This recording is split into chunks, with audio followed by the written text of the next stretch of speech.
Bismillahirrahmanirrahim. Assalamualaikum warahmatullahi wabarakatuh. Alhamdulillahirabbil alamin wassalatu wassalamu ala asrofil anbiya'i wal mursalin wa ala alihi washabihi ajmain, amma ba'. Puji syukur kehadirat Allah Subhanahu wa taala pada malam hari ini waktu Amerika atau pagi hari waktu Indonesia. Sahabat Kiori, pemirsa Kiori dimanapun berada, alhamdulillah kita bisa berjumpa lagi di dalam acara rutin kita kajian Islam online Radio IMSA. Dan alhamdulillah sudah hadir di tengah-tengah kita Ustadz kita, yaitu Ustadz Muhammad Sofwan Abbas MA. Assalamualaikum Ustadz. Waalaikumsalam warahmatullahi wabarakatuh, Pak Imam. Apa kabar? Baik, sehat Ustadz. Kami juga berdoa semoga di sana juga baik-baik saja Ustadz ya. Alhamdulillah, terima kasih. Alhamdulillah. Baik sahabat Radio IMSA dimanapun berada, alhamdulillah pada hari ini, sore malam hari ini kita akan membahas tema yang saya kira juga sangat berkaitan dengan waktu atau momentum yang sebentar lagi akan kita peringati, yaitu soal Isra Mi'raj begitu ya Ustadz ya. Jadi judulnya, topik yang akan kita kaji adalah tadabbur kebahasaan ayat Isra Mi'raj. Nah, saya kira seperti kita ketahui bersama sahabat Radio IMSA dimanapun berada, bahwa Isra Mi'raj ini merupakan sebuah katakanlah ini semacam mukjizat yang diberikan oleh Allah SWT kepada Nabi besar kita Muhammad SAW, yaitu memperjalankan ya beliau dari Masjidil Haram ke Masjidil Aqsa. Kemudian jadi ada perjalanan horizontal dan juga ada perjalanan vertikal. Perjalanan horizontal itu dari Masjidil Haram ke Masjidil Aqsa, kemudian yang vertikal dari Masjidil Aqsa ke menembus langit ketujuh Sidratul Muntaha, yang ditempuh dalam hanya waktu 1 malam. Dan kenapa ini disebut mukjizat? Tentu saja kalau menurut akal sehat, penjelasan ilmiah secara istilahnya itu pandangan kasat mata, ini sebuah perjalanan yang mustahil, hilyal mustahil begitu ya Ustaz ya, hal yang mustahil. Bagaimana mungkin kita bisa melakukan perjalanan? Ya, saya bayangkan saja kalau dari Indonesia ke Amerika saja kalau naik pesawat itu 21 jam. Jadi hampir ini sudah pesawat yang ini ya, apa namanya, dengan kecepatan sekitar 700 km per jam. Nah, ini Rasulullah dari Makkah kemudian ke Palestina dan langsung tembus ke Sidratul Muntaha hanya dalam waktu sekejap malam. Nah, tapi bukan itu saja yang sebenarnya akan kita bahas. Sebenarnya apa hikmah? Itu yang paling penting. Pelajaran apa yang kita petik? Tentu yang paling terkenal, paling mafhum adalah bagaimana perintah ibadah sholat yang kemudian diwajibkan kepada umat Islam. Tetapi di sana juga Rasulullah menjumpai berbagai kejadian-kejadian yang unik, ya banyak pelajaran-pelajaran termasuk dialog-dialog dengan berbagai nabi, bahkan nabi-nabi sebelumnya dan sebagainya. Dan itu bisa kita jumpai dalam berbagai hadis sahih. Tidak usah berpanjang-panjang, nanti kita langsung saja mendengarkan urian hikmah dari Ustadz Sofwan Abbas dalam 1 jam ke depan. Nanti setelah itu kami buka kepada sahabat Radio IMSA dimanapun berada untuk bisa berpartisipasi, baik bertanya langsung melalui Zoom ini ataupun bisa menuliskan melalui chat. Nanti kita akan bacakan. Namun sebelum itu, secara umum, karena saya juga belum mengenal secara dekat ini Ustadz Sofwan Abbas, tapi yang jelas beliau adalah lulusan Al-Azhar, Kairo. Kemudian beliau melanjutkan pendidikan di Sudan ya, begitu ya Ustadz ya? Betul Pak Imam. Ya, baik. Kemudian sehari-hari tentu sebagai dai, beliau juga berdakwah di mana-mana dan juga mengajar di An-Nuaini, sebuah lembaga pendidikan Islam dan bahasa Arab di daerah Jakarta. Saya kira itu biografi singkat beliau, dan untuk waktu kami persilahkan kepada Al-Ustadz Muhammad Sofwan Abbas. Tafadhol Ustadz. Terima kasih Pak Imam.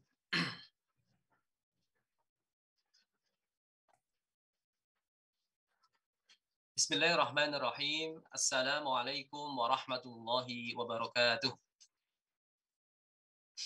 Innal hamdalillah wassalatu wassalamu ala Rasulillah وعلى آله وأصحابه ومن والاه لا حول ولا قوة إلا بالله سبحانك لا علم لنا إلا ما علمتنا إنك أنت العليم الحكيم اللهم انفعنا بما علمتنا وعلمنا ما ينفعنا وزدنا علما اللهم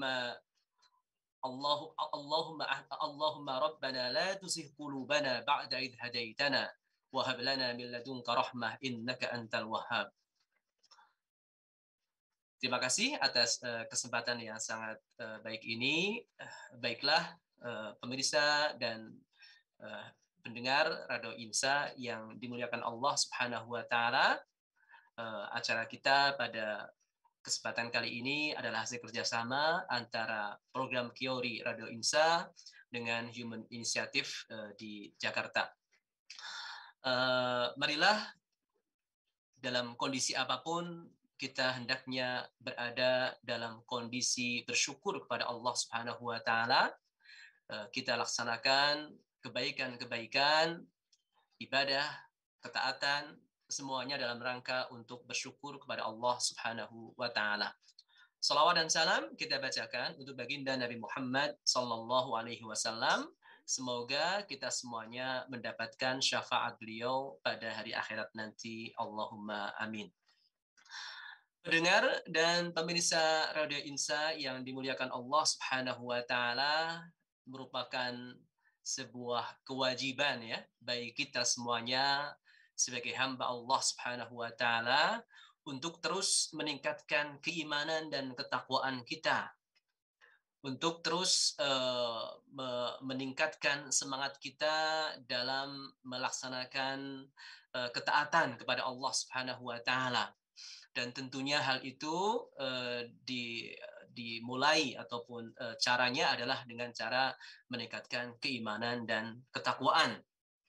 Dan di antara hal yang bisa kita lakukan dalam kesempatan kali ini adalah kita merenungi ayat-ayat dalam Al-Quran, firman Allah Subhanahu wa taala yang tentunya banyak sekali rahasia, banyak sekali hal-hal yang Allah sisipkan di dalamnya, yang kalau kita renungkan, kita tadaburi, maka insya Allah akan menambah kuat keimanan kita kepada Allah Subhanahu wa taala.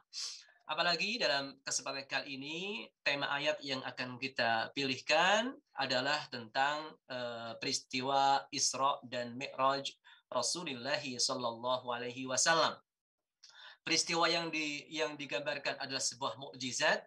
Kemudian kita bahas juga melalui ayat juga merupakan sebuah mukjizat gitu ya. Jadi kita harapkan bisa mendapatkan hal-hal yang luar biasa dari apa yang kita renungkan gitu ya. Dan nanti pendengar dan pemirsa Radio Insa dimanapun Anda berada pun bisa melakukannya dengan membaca buku-buku tafsir terkait dengan ayat-ayat ini. Pemirsa dan pendengar Radio Insa dimanapun Anda berada, terkait dengan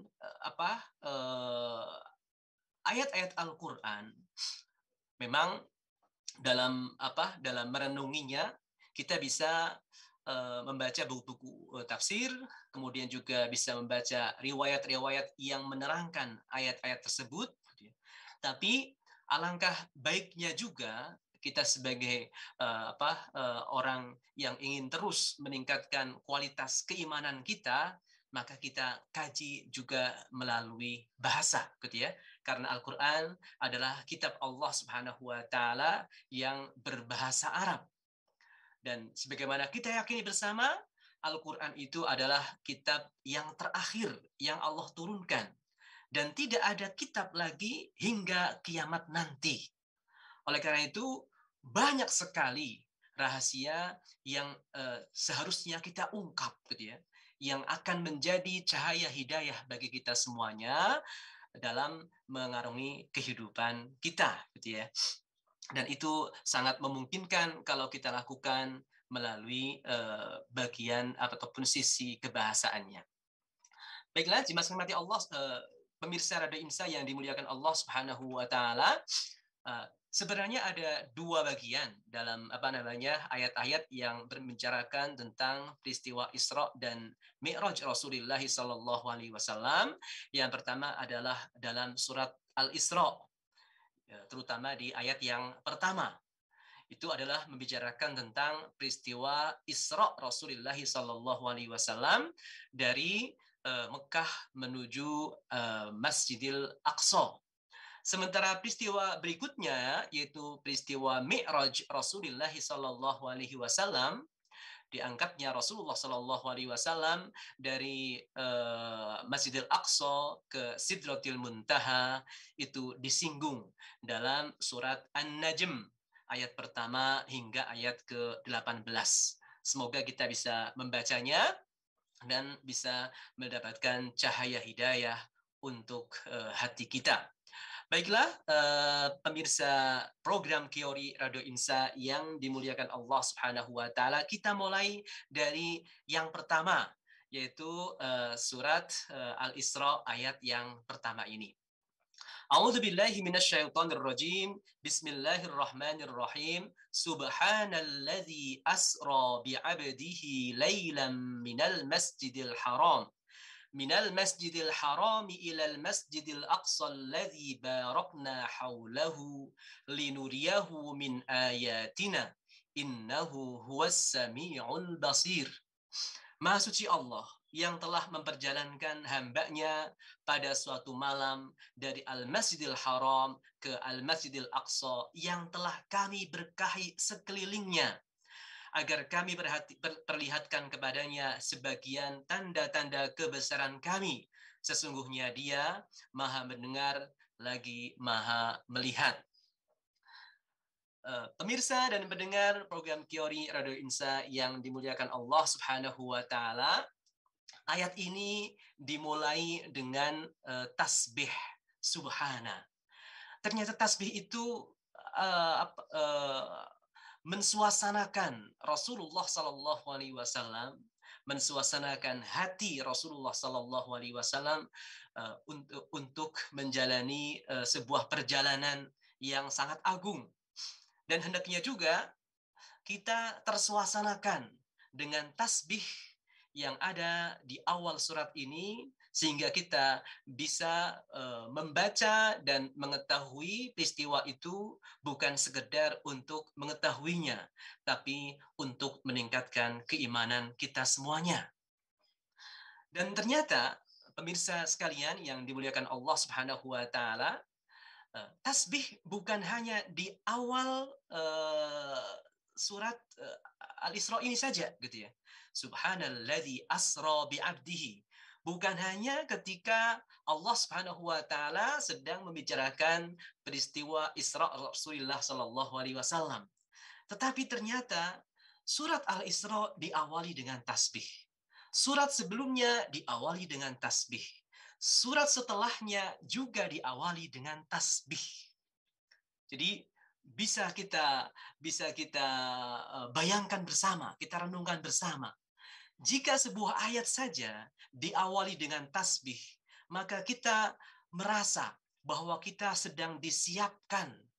Kita diminta mensucikan hati kita, membersihkan hati kita dari perasaan-perasaan buruk kepada Allah Subhanahu wa taala, sehingga kita menerima berita akidah dari Allah Subhanahu wa taala dengan penuh penerimaan, gitu ya.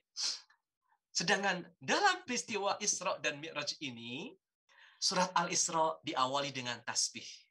Surat sebelumnya diawali dengan tasbih. Surat setelahnya diawali dengan tasbih. Bisa kita bayangkan betapa berita yang akan disampaikan oleh Allah Subhanahu wa taala kepada kita adalah sebuah berita yang sangat besar, yang kalau kita terima dengan penuh penerimaan, maka akan menambahkan keimanan kita. Kita juga bisa membayangkan betapa perjalanan yang dialami oleh Rasulullah sallallahu alaihi wasallam adalah perjalanan yang sangat agung, sehingga membutuhkan tasbih yang demikian banyaknya. Misalnya di sini surat sebelum surat Al-Isra, yaitu surat An-Nahl, diawali dengan tasbih. Ata amrullahi fala tasta'jiluh. Subhanahu wa ta'ala amma yusyrikun. Subhanahu wa ta'ala amma yusyrikun. Maha suci Allah dari keyakinan-keyakinan, kemudian akidah-akidah yang rusak yang dimiliki oleh orang-orang musyrikin, gitu ya. Kemudian ayat setelah surat Al-Isra juga, yaitu surat Al-Kahfi, juga diawali dengan tasbih, gitu ya. Alhamdulillahilladzi anzala ala abdihil kitaba wa lam yaj'al lahu iwaja. Mana tasbihnya? Tidak ada tasbihnya. Kata alhamdulillah itu juga merupakan sebuah tasbih. Maka ada ayat misalnya fasabbih bihamdi rabbik. Fasabbih bihamdi rabbika wastaghfir. Itu. Jadi alhamdulillah merupakan juga tasbih. Oleh karena itu bisa kita katakan bahwa surat Al-Kahfi juga diawali dengan tasbih. Sekali lagi, peristiwa Isra Mi'raj yang disebutkan dalam surat Al-Isra ayatnya diawali dengan tasbih. Surat sebelumnya diawali dengan tasbih. Surat setelahnya diawali dengan tasbih. Suasana keimanan yang sangat kental. Karena apa? Karena yang Allah akan beritakan adalah sebuah peristiwa yang sangat agung. Kemudian surat Al-Isra ini diawali dengan tasbih pun juga ditutup dengan tasbih. Wa qulil hamdulillahilladzi lam yattakhidh walada wa lam yakul lahu syarikun fil mulk wa lam yakul lahu waliyyun minadh-dhul wa kabbirhu takbira. Tasbih juga. Karena apa? Karena ada wa qulil hamdulillah. Dan katakanlah alhamdulillah. Alhamdulillah termasuk dalam tasbih fasabbih bihamdi rabbika wastaghfir. Oleh karena itu, pemirsa program Kiori Radio Insa yang dimuliakan Allah Subhanahu wa taala, hal yang harusnya kita laksanakan bersama adalah ketika kita membaca atau ingin mengetahui tentang peristiwa-peristiwa yang terdapat dalam Al-Quran, kisah-kisah yang agung, itu jangan hanya untuk pengetahuan dan wawasan saja. Tapi kita niatkan dari awal ketika membacanya, mengetahuinya, mempelajarinya, itu adalah untuk meningkatkan keimanan kita. Bukan hanya kita membuka akal kita, tapi kita juga buka hati kita. Kita niatkan seperti itu, maka insya Allah membacanya akan menambah keimanan kita kepada Allah Subhanahu wa taala, kemudian akan menambahkan ketaatan, kemudian akan menambah semangat dalam beribadah, membuat kita lebih ringan dalam meninggalkan kemaksiatan.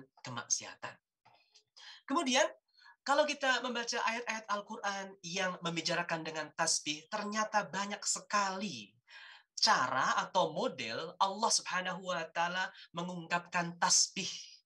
Ada yang menggunakan kata kerja. Kata kerja dalam bahasa Arab ada 3. Ada fi'il madhi, yaitu kata kerja bentuk lampau. Ada fi'il mudhari', kata kerja bentuk kini, sekarang atau akan datang. Kemudian fi'il amr adalah kata perintah, gitu ya. Ada semuanya digunakan dalam Al-Qur'an, gitu ya. Misalnya tasbih dengan kata kerja bentuk lampau, sabbahallillahi ma fis samawati wa ma fil ard. Sabbahalillah. Jadi telah bertasbih kepada Allah Subhanahu wa taala. Nah, kemudian ada juga yang menggunakan kata kerja bentuk sekarang dan juga yang akan datang, yusabbihu lillahi. Yusabbihu lillahi. Adapun yang dalam bentuk kata perintah adalah fasabbih bihamdi rabbika wastaghfir. Itu minimal beberapa contohnya, gitu ya. Tapi untuk peristiwa Isra dan Mi'raj, Allah Subhanahu wa taala pilihkan dalam bentuk isim masdar. Isim masdar ini adalah terlepas. Kalau fiil, kata kerja, itu ada tergantung dengan waktu. Ada masa lalu, ada masa sekarang, ada masa yang akan datang, ada yang harus diwujudkan, yaitu perintah, gitu ya. Sementara kalau isim, nomina, ini terlepas dari dari ruang waktu, gitu ya, terlepas dari ruang waktu. Maka di sini pemirsa dan pendengar Radio Insa yang dimuliakan Allah Subhanahu wa taala, tasbih yang terdapat dalam ayat yang sedang bercerita tentang peristiwa Isra Mi'raj Rasulullah sallallahu alaihi wasallam itu adalah tasbih yang berada di luar ruang dan waktu, gitu ya. Maha suci Allah Subhanahu wa taala bahkan sebelum ada orang yang mensucikannya. Maha suci Allah Subhanahu wa taala bahkan sebelum Allah Subhanahu wa taala menciptakan orang yang akan mensucikannya. Maha suci Allah Subhanahu wa taala bahkan sebelum Allah Subhanahu wa taala menciptakan alam semesta. Kapanpun adalah maha suci Allah Subhanahu wa taala. Jadi tasbih dalam ayat ini tasbih yang istimewa, yang berbeda dengan tasbih yang disebutkan dalam bentuk kata kerja, gitu ya, dalam bentuk kata kerja. Kira-kira pemirsa dan pendengar Radio Imsa yang dimuliakan Allah Subhanahu wa taala, apa tujuannya? Kenapa peristiwa ini disebutkan dengan suasana tasbih, gitu ya, alam tasbih, gitu ya, yang demikian agungnya, gitu ya. Dalam di akhir surat An-Nahl, jadi sebelum surat Isra adalah surat An-Nahl, gitu ya, yang tadi diawali dengan tasbih. Ternyata ujung terakhir atau penutup surat An-Nahl itu membicarakan tentang apa? Tentang ma'iyatullah, tentang kebersamaan dengan Allah Subhanahu wa taala. Innallaha ma'al ladzina taqaw wal ladzina hum muhsinun. Sesungguhnya Allah Subhanahu wa taala bersama orang-orang yang bertakwa dan mereka yang berbuat kebaikan. Bersama orang bertakwa, Allah bersama orang yang bertakwa dan berbuat kebaikan.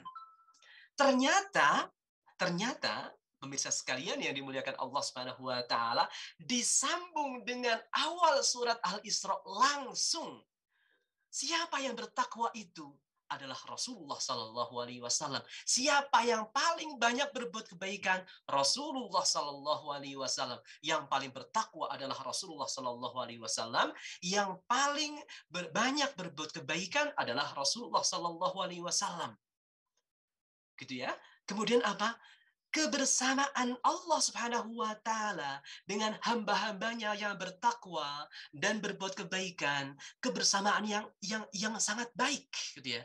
Tetapi kebersamaan Allah Subhanahu wa taala dengan Rasulullah Shallallahu alaihi wasallam yang paling bertakwa tadi itu adalah kebersamaan yang sangat istimewa, tidak didapatkan oleh orang bertakwa yang lain, gitu ya.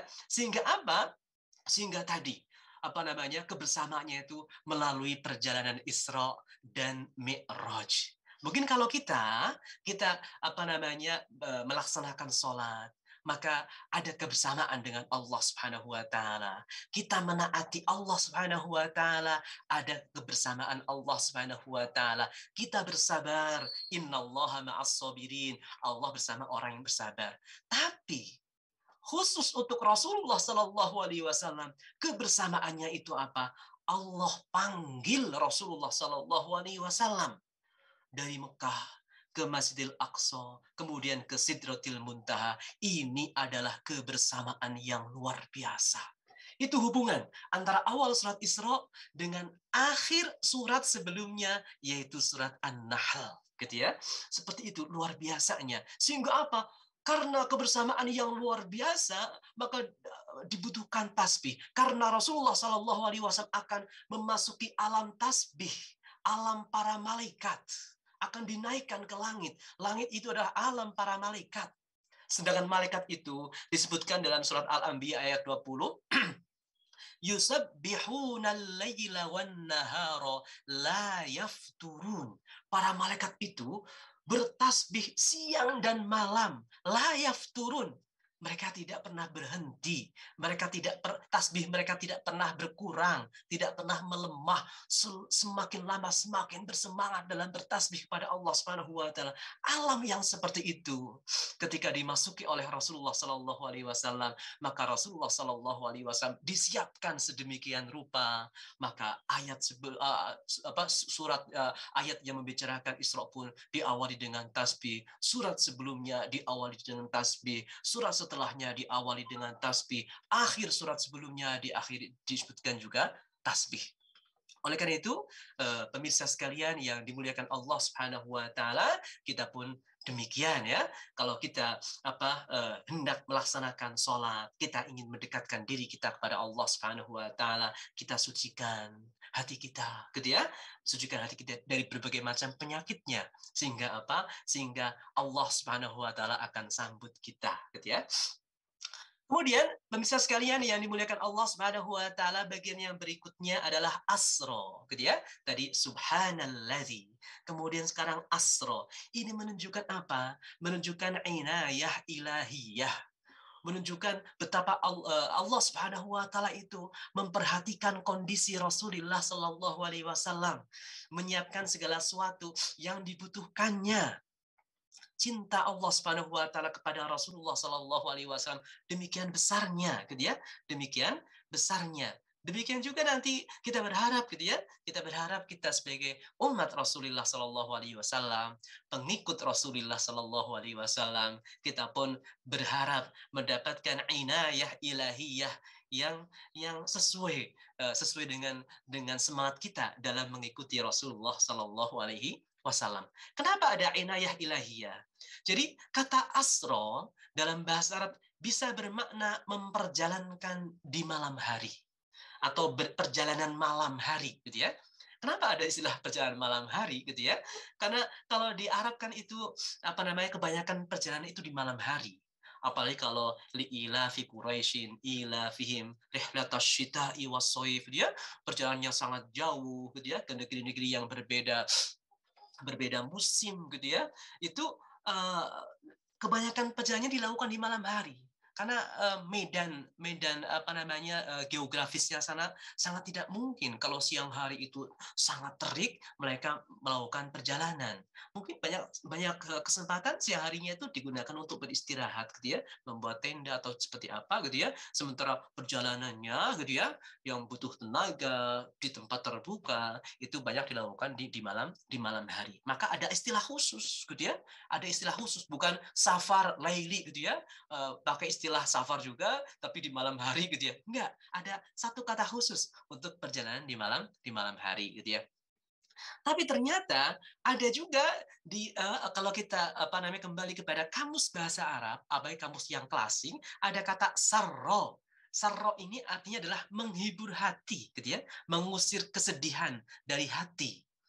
Nah, jadi kalau dalam Al-Quran menggunakan sebuah kata, ada diksi ilahi dalam Al-Quran, maka pemilihan kata itu bukan tanpa sebab, bukan tanpa tujuan, gitu ya, bukan tanpa tujuan.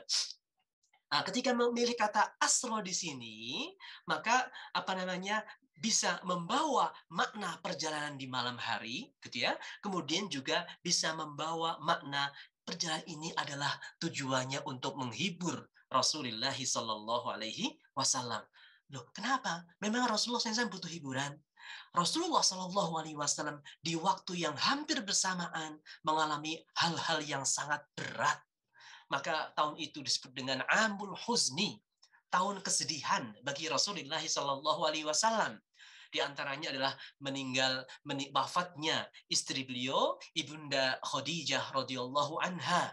Beliau adalah orang yang demikian kuat membackup dakwah Rasulullah sallallahu alaihi wasallam.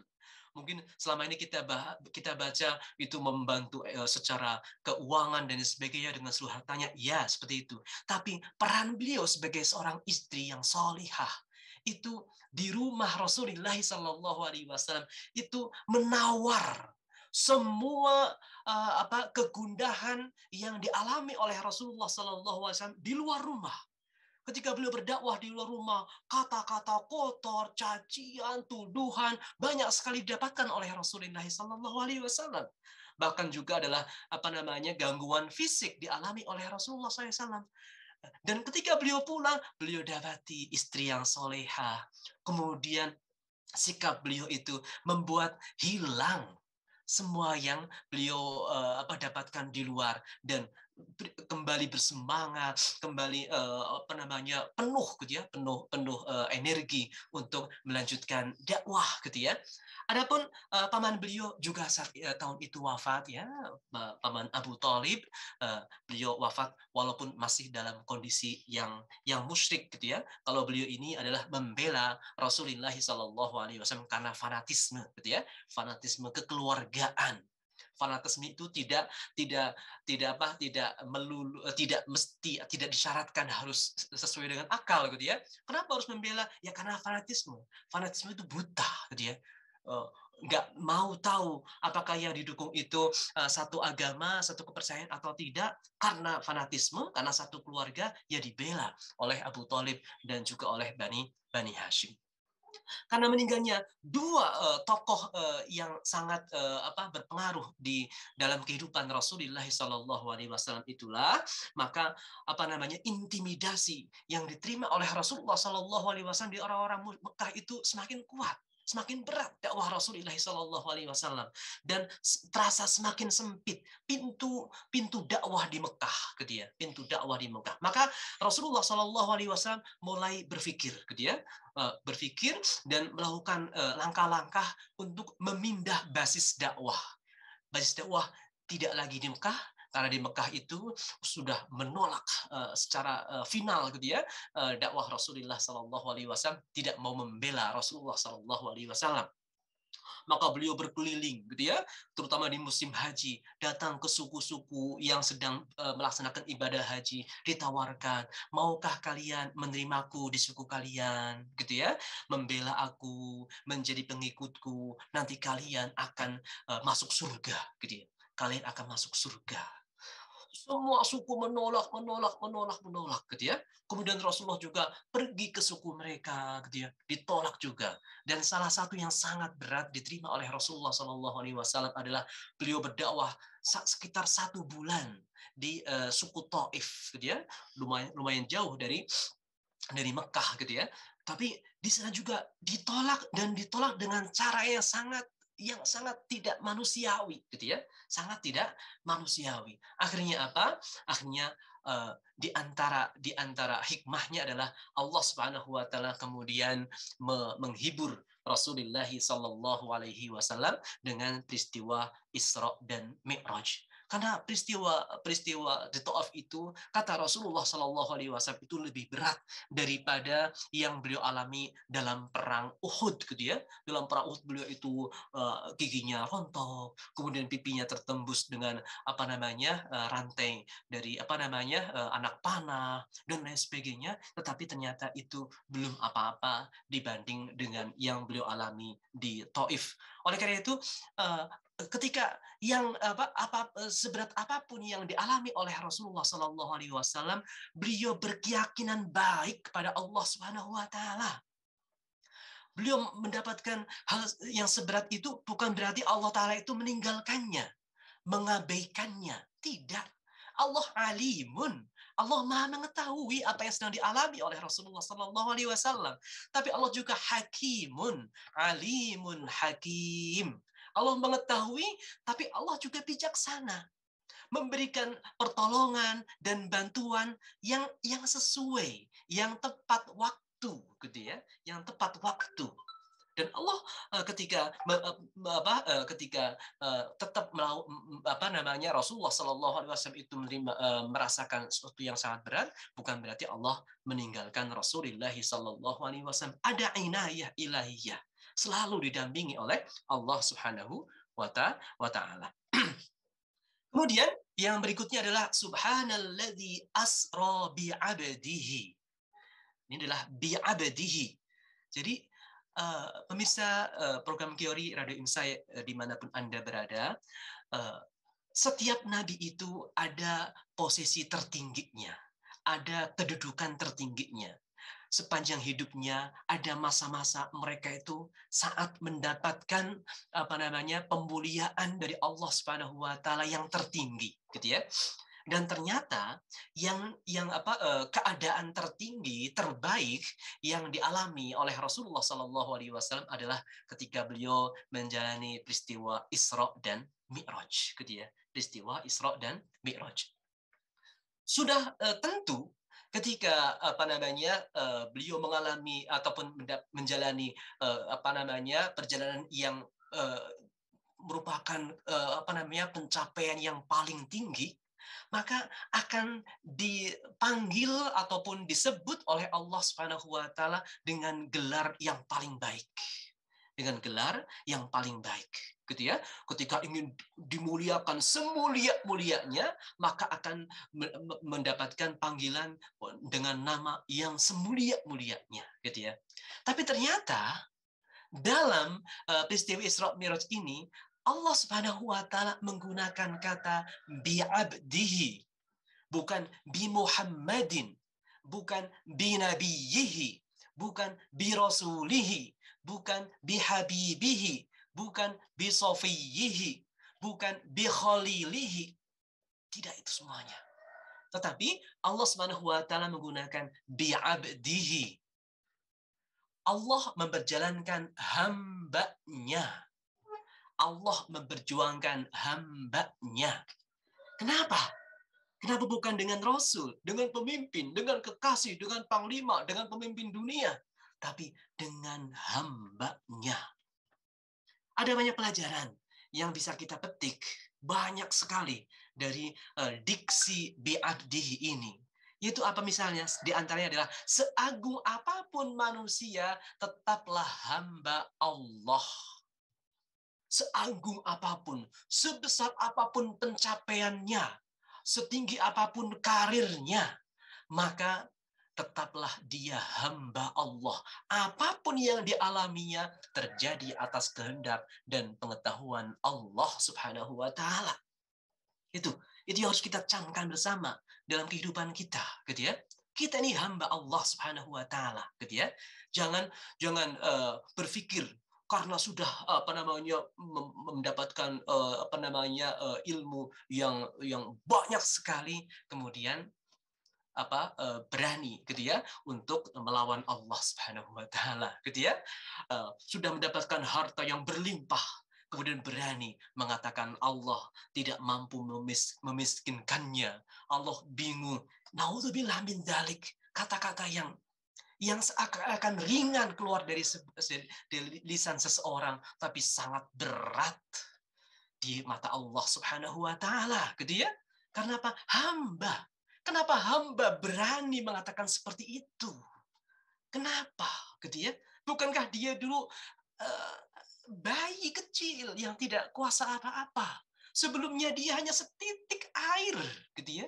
Setitik air, la haula wala quwata, bahkan tidak ada kehidupannya sama sekali, gitu ya. Kenapa ketika sudah Allah beri, Allah limpahkan banyak sekali kenikmatan, bukannya bersyukur, bukannya semakin beriman, semakin bersemangat, semakin banyak membantu orang, ini malah ditanggapi dengan kesombongan, gitu ya. Bukan dengan kesyukuran, tapi kesombongan. Naudzubillah min dzalik. Jangan sampai seperti itu, gitu ya. Kemudian jangan seperti kaum Nasrani yang melampaui batas saat memuji Nabi Isa alaihissalam, gitu ya. Rasulullah Shallallahu Alaihi Wasallam bersabda, la tuturuni kama atirat banu Israel Isa bin Maryam. Jangan kalian terlalu memujiku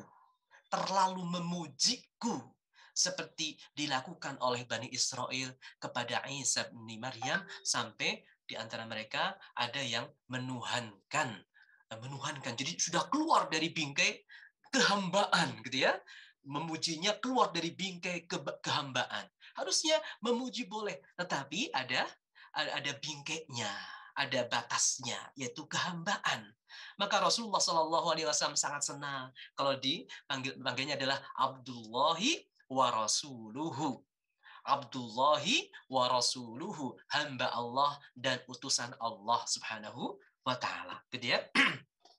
Kemudian yang berikutnya adalah kenapa bi'abdihi? Karena menjadi hamba Allah adalah derajat tertinggi manusia. Menjadi hamba Allah adalah derajat tertinggi manusia. Jadi kalau kita ingin mempunyai visi gitu ya dalam ibadah kita, ingin menjadi apa dengan ibadah kita jadikan sebagai sarana untuk mendapatkan hal yang besar di sisi Allah Subhanahu wa taala, maka jadikanlah ibadah untuk kita menjadi hamba Allah Subhanahu wa taala. Gitu ya. Karena pencapaian tertinggi ibadah Rasulullah SAW adalah ketika beliau di-Isra Mi'rajkan. Dan saat itu beliau dipanggil sebagai hambanya. Gitu ya. Kita lihat misalnya juga di sini dalam surat Shad ayat 30. Wa wahabna li Dawud wa Sulaiman ni'mal 'abdu innahu awwab. Nabi yang sangat mulia. Secara dakwah udah sangat luas dakwahnya. Karena apa? Karena menjadi pemimpin kerajaan yang sangat besar. Nabi Daud, Nabi Sulaiman, kerajaannya sangat besar. Mulkan la yambaghi li ahadin, gitu ya. Kerajaan yang tidak Allah berikan kepada siapapun. Kerajaannya sangat besar, gitu ya. Bahkan kekuasaannya rakyatnya bukan hanya manusia, tapi juga bangsa jin, gitu ya. Bahkan juga binatang-binatang dan lain sebagainya itu menjadi rakyatnya Nabi Sulaiman alaihissalam. Tapi tidak disebutkan sebagai Al-Malik, gitu ya. Ni'mal Al-Maliku. Enggak, gitu ya. Beliau adalah hamba, ni'mal abdu, hamba yang terbaik, hamba yang sangat baik. Itu adalah Nabi Daud, Nabi Sulaiman. Oleh karena itu, pemirsa dan pendengar program Qiyari Radio Insa yang dimuliakan Allah Subhanahu wa taala, marilah kita semuanya banyak berdoa untuk bisa menjadi hamba Allah Subhanahu wa taala yang sebenarnya. Kemudian untuk lebih jelas gitu ya, kenapa Allah Subhanahu wa taala menggunakan kata dengan hambanya gitu ya, atau bi'abdihi dalam peristiwa yang merupakan pencapaian tertinggi yang didapatkan oleh Rasulullah Sallallahu Alaihi Wasallam. Kenapa menggunakan hal itu, gitu ya? Kemudian kita bandingkan dengan peristiwa yang paling mulia, pencapaian yang paling tinggi yang didapatkan oleh nabi lain, gitu ya. Di sana nabi tersebut menggunakan nama apa, menggunakan panggilan istilah apa, gitu ya. Maka di sini kita bandingkan antara Rasulullah Sallallahu Alaihi Wasallam dengan Nabi Musa alaihissalam. Mohon maaf ada kesalahan tulisan Rasulullah, gitu ya. Rasulullah kurang LU, gitu ya. Kalau Rasulullah Shallallahu Alaihi Wasallam seperti kita bahas pada kesempatan kali ini, Subhanalladzi asra bi 'abdihi lailam minal masjidil harami ilal masjidil aqsa. Ilal masjidil aqsa alladzi barakna haulahu linuriyahu min ayatina innahu huwas samiul basir. Ini peristiwa Isra. Adapun peristiwa yang merupakan pencapaian paling tinggi Nabi Musa alaihissalam, Nabi Musa itu mempunyai gelar Kalimullah. Kalimullah, orang yang diajak bicara oleh Allah Subhanahu wa taala, gitu ya.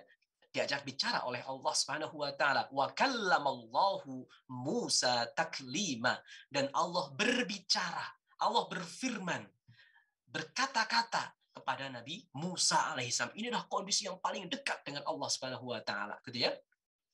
Itu ketika beliau itu dipanggil ke Jabal Tur, gitu ya, atau Tur Sina, gitu ya, gunung Tur di dataran Sinai di Mesir sana, gitu ya.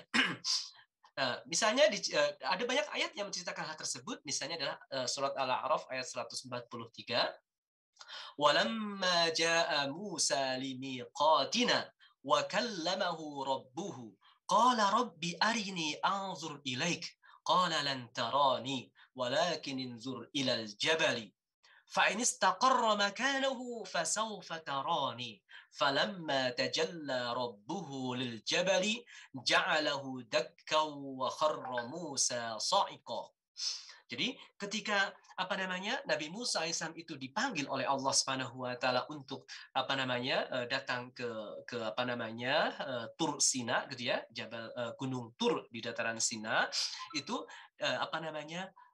ada dialog gitu ya, ada dialog antara Nabi Musa dengan Allah Subhanahu wa taala, dan di antara permintaan Nabi Musa alaihissalam adalah Rabbi arini anzur ilaik. Ya Allah, ya Tuhanku, aku ingin melihatmu. Tunjukkan kepadaku, aku ingin melihatmu. Qala lan tarani, engkau tidak akan bisa melihatku. Walakin inzur ilal jabali, tapi kau sekarang lihat kepada gunung. Fa in istaqarra makanahu, kalau gunung itu tetap berada di tempatnya, fasaufa tarani, engkau akan bisa melihatku.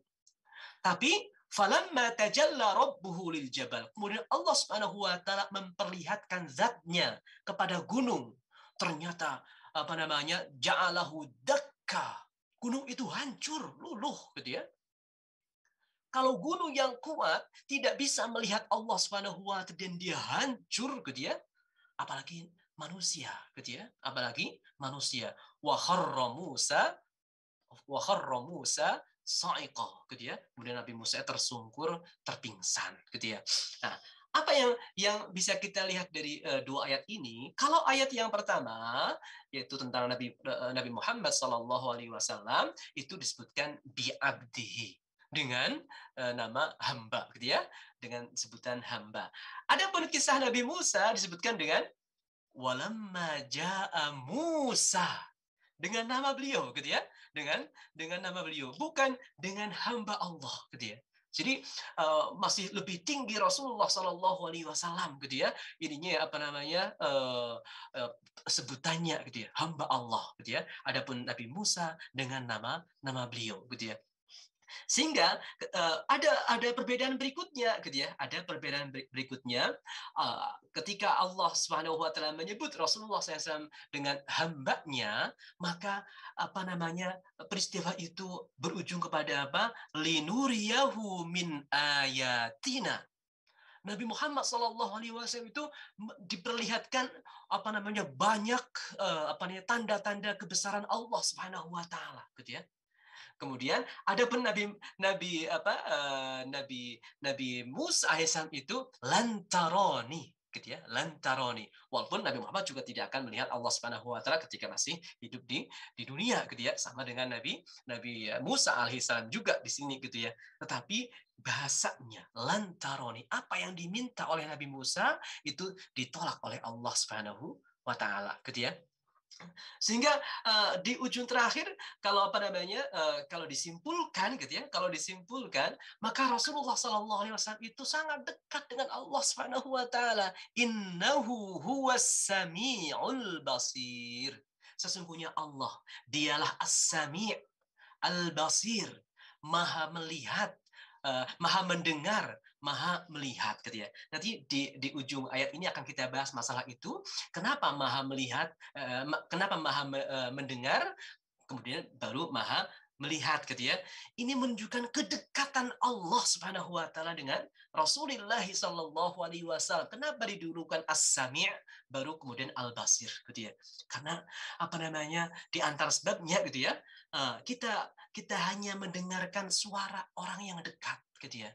Dan adapun orang yang jauh, kita hanya bisa melihatnya, gitu ya, nggak bisa mendengarkan suaranya. Ini dari sudut bahasa, gitu ya, manusia, gitu ya. Kalau manusia seperti itu. Antara saya melihat itu maka dari jauh, gitu ya, dari jauh melihat. Tapi kalau mendengar itu harus dekat. Kalau melihat bisa dari jauh, gitu ya. Tapi kalau mendengar harus dekat, gitu ya.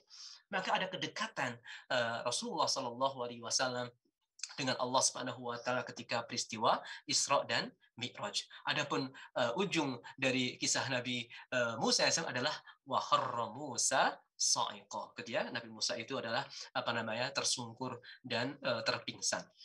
Oleh karena itu, pemirsa sekalian yang dimuliakan Allah Subhanahu wa taala, derajat tertinggi manusia adalah menjadi hamba Allah Subhanahu wa taala. Dengan demikian kompetisi terbuka lebar. Karena kita semuanya adalah hamba Allah Subhanahu wa taala. Nah, tapi hamba Allah ada dua macam, gitu ya. Semua yang diciptakan Allah adalah hamba Allah, kan? Apa namanya? Tidak ada yang bukan hamba Allah Subhanahu wa taala. Tetapi menjadi hamba Allah pilihan. Itulah yang harus kita apa namanya? Harus kita usahakan, kita perjuangkan dengan ibadah-ibadah kita, dengan ibadah-ibadah yang kita lakukan supaya kita menjadi hamba Allah Subhanahu wa taala pilihan. Kemudian kata lailan. Subhanalladzi asra bi'abdihi lailan. Lailan. Kenapa ada kata lailan dalam ayat ini, gitu ya? Bukankah asro adalah perjalanan di malam hari? Kenapa disebutkan lagi malam hari, gitu ya? Kalau disebutkan malam hari, ya tidak usah pakai kata asro, karena sudah akan disebutkan kata malam juga, gitu ya. Nah, ini bukan pengulangan, pemirsa sekalian yang dimuliakan Allah Subhanahu wa taala, gitu ya. Kalau disebutkan subhanalladzi asra bi'abdihi minal masjidil haram ilal masjidil aqsa tanpa ada kata lailan, maka yang dialami oleh Rasulullah SAW itulah perjalanan malam. Yang dialami oleh Rasulullah adalah perjalanan malam, gitu ya. Malam, gitu ya. Karena perjalanannya jauh, maka waktunya lama, gitu ya. Antara Mekah ke ke Palestina, gitu ya, ke Al-Quds butuh berapa pekan, gitu ya. Perjalanan malam dalam beberapa pekan, gitu ya. Jadi selama sekian belas hari misalnya melakukan perjalanan, tapi yang digunakan untuk berjalan itu hanya malam saja, gitu ya. Maka supaya tidak ada pemahaman yang keliru seperti itu, disebutkan lailan. Satu malam saja. Lailan, satu malam saja. Itu maksudnya adalah seperti itu. Jadi bukan perjalanan malam yang panjang gitu ya, berpekan-pekan, enggak gitu ya. Sebagaimana dialami oleh orang-orang biasa gitu ya. Bukan seperti itu, tapi lailan, satu malam saja, dan bukan al-laila. Subhanalladzi asra bi'abdihi laila, bukan. Kalau al-laila itu sepanjang malam. Kalau lailan itu sesaat pun di malam hari, itu adalah lailan, gitu ya. Itu adalah lailan. Oleh karena itu, pemirsa sekalian yang dimuliakan Allah Subhanahu wa taala, di sini kata lailan itu sangat penting, gitu ya. Karena apa? Menunjukkan perjalanan itu sangat singkat, gitu ya. Sangat singkat dalam satu malam saja, dan bukan sepanjang malam, tapi hanya sepotong malam saja, gitu ya. Sepotong malam saja. Adapun di sini luar biasa, minal masjidil harami ilal masjidil aqsa, gitu ya. Dari masjid ke masjid, gitu ya. Dari masjid ke masjid. Walaupun di sini banyak riwayat yang mengatakan bahwa Rasulullah SAW malam itu beliau bermalam di rumah kerabatnya, namanya Ummu Hani, gitu ya. Ummu Hani ini kalau tidak salah adalah kakaknya Ali bin Abi Thalib. Kakaknya Ali bin Abi Thalib. Jadi bukan beliau tidak bermalam di dalam masjid, gitu ya. Sementara Al-Quran mengatakan asra bi'abdihi laila minal masjidil haram. Dijalankan dari Masjidil Haram, gitu ya. Padahal banyak riwayat mengatakan beliau bermalam di rumah Ummu Hani, gitu ya. Maka sekarang kan ada orang-orang tertentu ya yang kalau di Mekah itu ada tiang-tiang hitam, gitu ya. Dikatakan tiang itu adalah tiang Ummu Hani, gitu ya. Sehingga banyak orang berkepercayaan itulah dulu di situ rumahnya Ummu Hani, gitu ya. Sehingga apa? Sehingga Rasulullah itu diperjalankan mulai dari situ. Sehingga ada orang yang sangat memuliakan tempat itu, bahkan ada yang sholat menghadap ke tempat itu, gitu ya. Bukan menghadap Ka'bah, tapi menghadap tempat itu untuk memuliakan tempat tempat awal titik keberangkatan Rasulullah SAW dalam peristiwa Isra dan Mi'raj, dan itu salah, gitu ya. Itu adalah perbuatan yang salah. Jadi di sini minal masjidil haram itu maksudnya adalah apa? banyak ulama mengatakan dari ayat ini dan dari kenyataan dalam sirah gitu ya, menunjukkan bahwa Mekah seluruhnya adalah Masjidil Haram gitu ya. Mekah, tanah suci Mekah semuanya, ya kan? Yang penting berada dalam lingkup tanah suci, batas tanah suci itu adalah Masjidil Haram. Dengan bukti juga bahwa Rasulullah SAW ketika melaksanakan ibadah haji, beliau tidak tinggal di dekat masjid supaya sholat 5 waktu di masjid. Seperti beliau tinggal di Madinah, rumahnya itu menempel dengan masjid gitu ya. Tapi ketika beliau haji, beliau tinggal di daerah namanya Hujun. Hujun itu ada di daerah atas Ma'la kuburan yang di dalamnya ada kuburan Ibunda Khadijah radhiyallahu anha, dia cukup jauh dari Masjidil Haram. Dan beliau tidak setiap saat, tidak setiap waktu sholat itu pergi ke Masjidil Haram. Beliau sholat di musola di sana gitu ya, di apa namanya di Hujun. Dari sini tidak banyak ulama mengatakan tidak mungkin Rasulullah SAW tidak mengejar fadilah sholat di Masjidil Haram gitu ya. Tapi di sini para ulama mengatakan Hujun pun, daerah itu pun termasuk Masjidil Haram, sehingga Rasulullah SAW tidak memaksakan diri harus ke masjidnya gitu ya. Dan ini sangat baik ya untuk kita saat ini, sehingga ketika ada ketika selesai itu ya melaksanakan tawaf dan sebagainya, bagi yang tidak sedang umroh ataupun melaksanakan tawaf haji itu ya hendaknya sholat di masjid-masjid lain di Mekah gitu ya, sehingga memberikan kesempatan untuk orang yang sedang haji itu lebih leluasa, lebih luas, lebih longgar. Itu langkah baiknya sekarang juga diamalkan seperti itu. Kemudian ilal Masjidil Aqsa gitu ya. Saat itu belum ada Masjidil Aqsa, gitu ya. Ada lokasi iya, ada Baitul Maqdis iya, tapi dengan nama Al Masjidil Aqsa itu nggak ada, gitu ya. Ini banyak ulama mengatakan seperti itu. Ini menunjukkan apa? Menunjukkan apa yang akan terjadi setelahnya, yaitu tempat itu akan dinamakan dengan Masjidil Aqsa, gitu ya, akan dinamakan dengan Masjidil Aqsa. Saat itu ada sekitar 7 nama gitu ya dalam sejarah untuk lokasi itu gitu ya. Ada yang namanya Elia gitu ya, Elia. Tapi yang terkenal saat itu juga namanya Baitul Maqdis.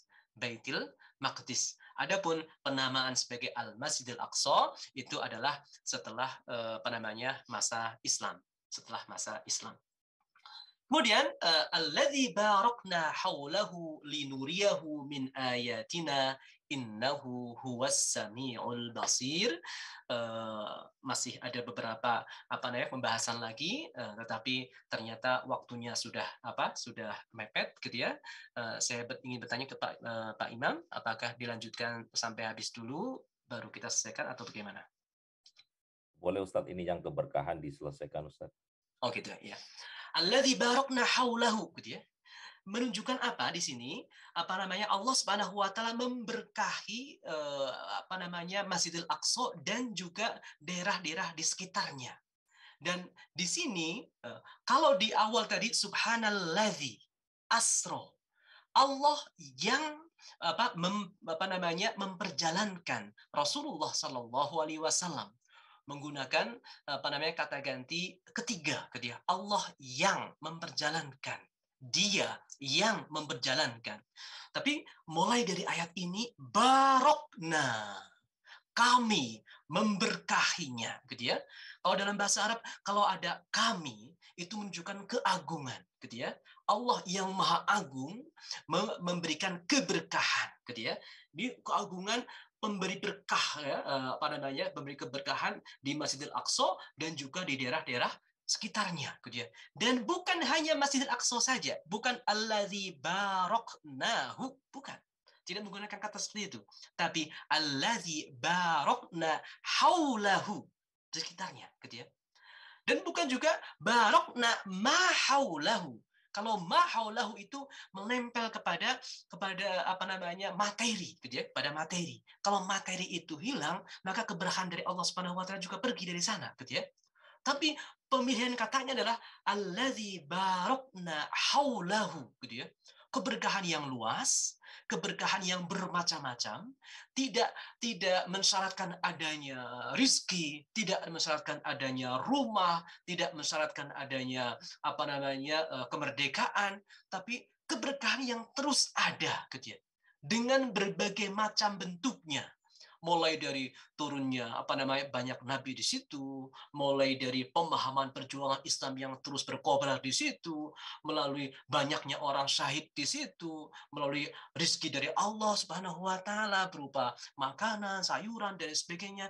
Itu keberkahan yang bermacam-macam dipahami dari alladzi barokna haulahu. Itu mungkin pemirsa program Kiori Radio Insa yang dimuliakan Allah Subhanahu wa taala yang bisa saya sampaikan dalam kesempatan kali ini. Jazakumullah khairan wal afu minkum. Wassalamualaikum warahmatullahi wabarakatuh. Waalaikumsalam warahmatullahi wabarakatuh. Terima kasih Ustadz Muhammad Sofwan Abbas atas uraiannya. Cukup mendalam sekali, saya kira hanya satu ayat, bahkan ini juga belum selesai satu ayat, tapi pembahasannya sudah sangat komprehensif, mendalam. Bagaimana kita bisa memahami bukan hanya peristiwa Isra Mi'raj, tetapi juga bagaimana juga aktor-aktor yang terlibat dan juga mungkin tempat-tempat juga yang kemudian disinggahi, dan bagaimana juga campur tangan dari Allah SWT dalam peristiwa ini. Kalau kita tadi dengarkan seksama, Bapak dan Ibu, sahabat Radio IMSA dimanapun berada, setidaknya ada beberapa keyword dari ayat itu yang sudah sampai saat ini kita bahas. Yang pertama adalah, keyword pertama adalah subhan, yaitu soal tasbih. Kemudian ada asra, yaitu soal inayah atau kepedulian, perhatian Allah, pertolongan Allah, begitu ya, ilahiyah. Kemudian juga selanjutnya ada bi'abdi, yaitu soal hamba sebagai pencapaian tertinggi. Kemudian ada lailan, sebuah perjalanan malam. Kemudian dari Masjidil Haram ke Masjidil Aqsa. Kemudian yang terakhir adalah soal keberkahan, yaitu barokna haulahu. Dan masing-masing dari keyword itu tadi sudah diuraikan panjang lebar oleh Ustadz Sofwan dari berbagai perspektif, baik secara etimologi, secara historis, maupun bahkan secara filosofis antropologis juga tadi beliau uraiannya. Baik, Bapak dan Ibu sekalian, kami undang Bapak dan Ibu untuk bisa berpartisipasi dalam diskusi kita ini, bisa bertanya, mengklarifikasi, atau mungkin memberikan informasi tambahan terkait tadi topik yang kita bahas soal peristiwa Isra Mi'raj dikaitkan dengan surah Al-Isra ayat 1. Bapak dan Ibu bisa berbicara langsung melalui mikrofon ataupun bisa menuliskan di forum chat ini, di chat di Zoom ini. Silakan Bapak dan Ibu, kami tunggu, nanti kami bacakan.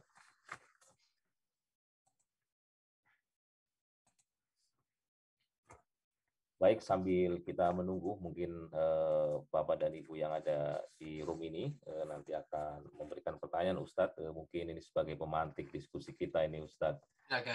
Kalau kita baca surat Al-Isra ini belum mencakup yang Mi'rajnya ya, Ustadz ya? Betul. Ya, belum mencakup. Jadi baru Isra-nya. Makanya juga disebut juga dengan surat Al-Isra gitu.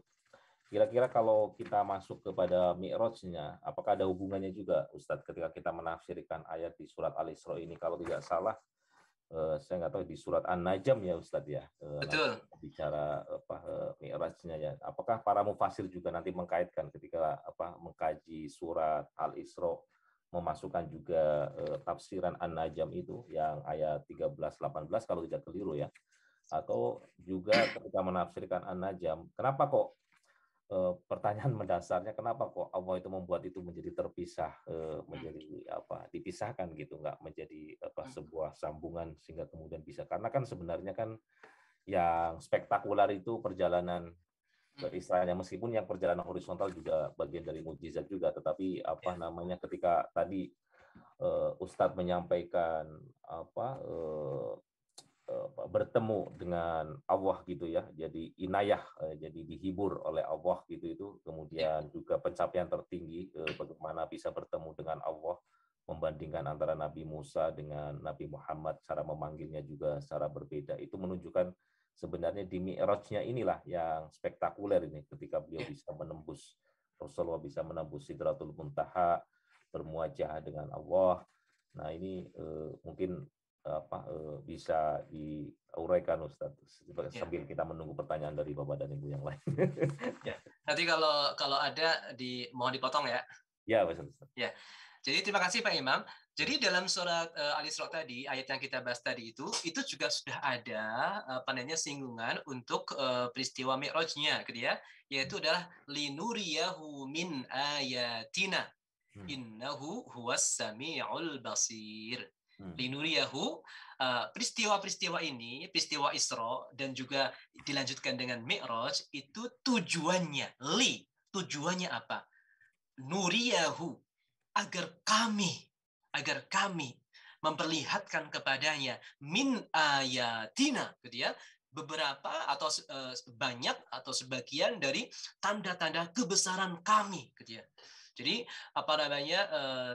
tanda kebesaran itu tidak semuanya, tapi tanda kebesaran yang besar dari Allah Subhanahu wa taala, karena ayatina, kami, gitu ya, tanda-tanda kebesaran kami.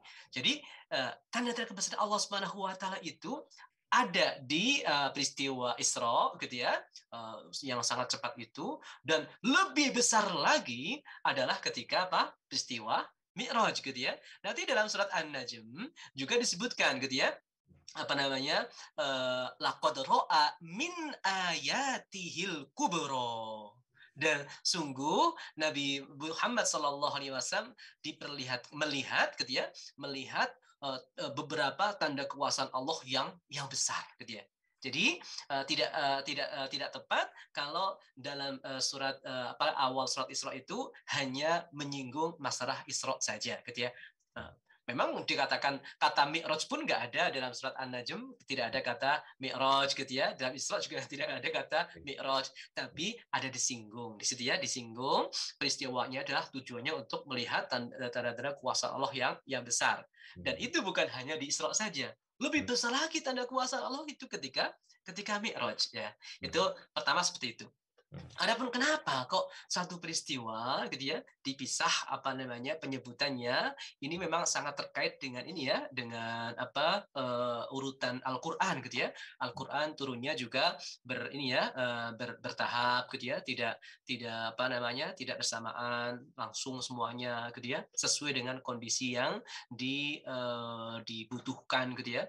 Dan surat An-Najm itu turunnya itu dalam kondisi bukan dalam mengomentari peristiwa Mi'raj, bukan, gitu ya, tapi turun ayat itu adalah untuk menghadapi orang-orang musyrikin, gitu ya, yang tidak percaya dengan Al-Qur'an, bahwa itu adalah berasal dari Allah Subhanahu wa taala, gitu ya.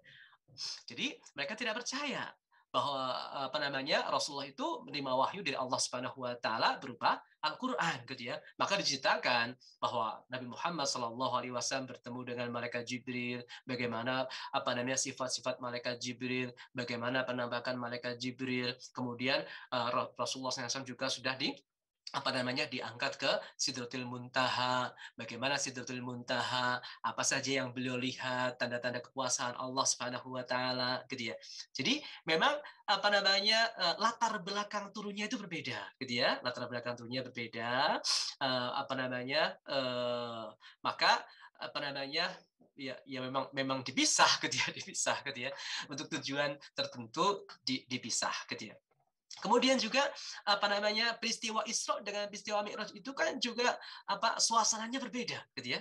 Kalau Isra itu masih di dunia, gitu ya, masih di bumi, gitu ya, masih di bumi. Sementara Mi'raj itu sudah di luar bumi. Ya mungkin kondisi alamnya berbeda, ya, kondisi alam berbeda. Sehingga dan Al-Qur'an itu luar biasa, gitu ya. Bahasa, intonasi, potongan-potongan ayatnya itu menggambarkan juga suasana yang sedang diceritakan, gitu ya. Jadi ketika peristiwa misalnya peristiwa kiamat gitu ya, kejadian kehidupan hari kiamat diceritakan dengan suasana yang hentakan-hentaknya itu keras misalnya gitu ya. Kalau dalam masalah di sini wan najmi idza hawa ma dhalla sahibukum wa ma ghawa. Ini kalau dalam bahasa Arab ada namanya ilmu shaut gitu ya. Itu di sini menggambarkan juga suasana yang mungkin dialami oleh Rasulullah SAW ketika peristiwa Mi'raj itu gitu ya. Yang dialami Rasulullah ketika Isra berbeda dengan yang dialami ketika Mi'raj, maka karakteristik ayat-ayat yang digunakan untuk menceritakan keduanya berbeda. Dan seringkali kan surat-surat Al-Quran kan ini ya, satu surat itu model bahasanya mirip gitu ya. Nah, kemudian berbeda dengan model bahasa di surat lain gitu ya. Suasana yang dirasakan dengan membacanya itu lain gitu ya. Sehingga di sini karena berbeda ya berbeda surat nah gitu ya. Yang saya pahami mungkin seperti itu Pak Imam. Baik Ustadz, terima kasih Ustadz atas responnya yang sangat komprehensif. Baik Bapak dan Ibu, silakan. Ini di sini ada Mas Rido, ada Pak Ahmad, ada Bu Lili, ada Thais, ada Bu Dini. Silakan kalau misalnya ada yang mau di-sharing pertanyaan atau respon.